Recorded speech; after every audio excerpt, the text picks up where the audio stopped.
Assalamualaikum semua, selamat pagi. Hari ni Mokda nak mukbang sarapan pagi.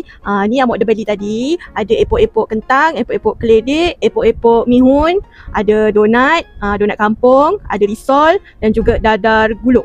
Lepas tu ada kuih apa ni? Kuih lapis. Dan juga ada empek-empek. Jomlah kita makan. Bismillahirrahmanirrahim. Mokda nak rasa donat dulu. Bismillahirrahmanirrahim. Satu ni RM1,000. Bismillahirrahmanirrahim. Sedap lah ya rasa macam donat kampung tu. Lepas tu Mokda nak rasa epok-epok keledek. Harga dia pun RM1,000. Nampak tu isi dalam dia padat kan, banyak kan. Walaupun harga dia RM1,000. Yang ni Mokda lupa epok-epok apa. Rasanya epok-epok mihun, cuba kita rasa. Mihun dia warna putih. Harga dia pun RM1,000. Epok-epok kentang. Isi kentang dia sedikit warna putih. Nampak? Macam mana nak tunjuk, nampak tak? Isi kentang dia sedikit je. Tapi okey lah kan, RM1,000. Kulit epok-epok dia sedap. Tapi inti dia sedikit. Terlalu sedikit. Sangat sedikit. Kemudian kita rasa dadar gulung. Siapa peminat dadar gulung?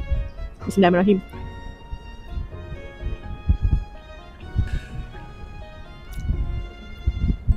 Untuk harga RM1,000, Okey lah ya dengan rasa dia. Kita tak boleh nak berharap terlalu lebih.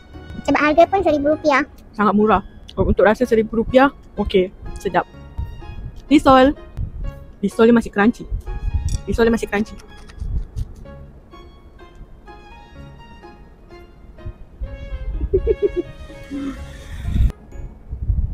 Risol inti kentang.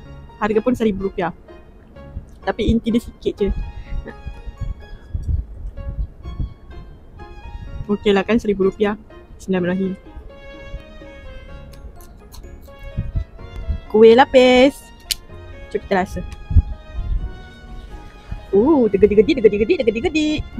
Bismillahirrahmanirrahim. Yang ni Mokda tak tanya harga dia berapa. Mokda lupa nak tanya. Bismillahirrahmanirrahim. Lapis coklat. Yang putih-putih ni terasa santan, yang warna coklat tu terasa coklat dia. Yang ni sedap. Sekarang Mokda nak rasa empek-empek. Yang ni pun Mokda tak tanya harga dia berapa sebab Mokda lupa. Ni kuah asam. Kuah asam empek-empek. Jom kita rasa. Bismillahirrahmanirrahim. Untuk cuka asam dia ni sedap, rasa pedas-pedas dan ada rasa masam-masam sikit.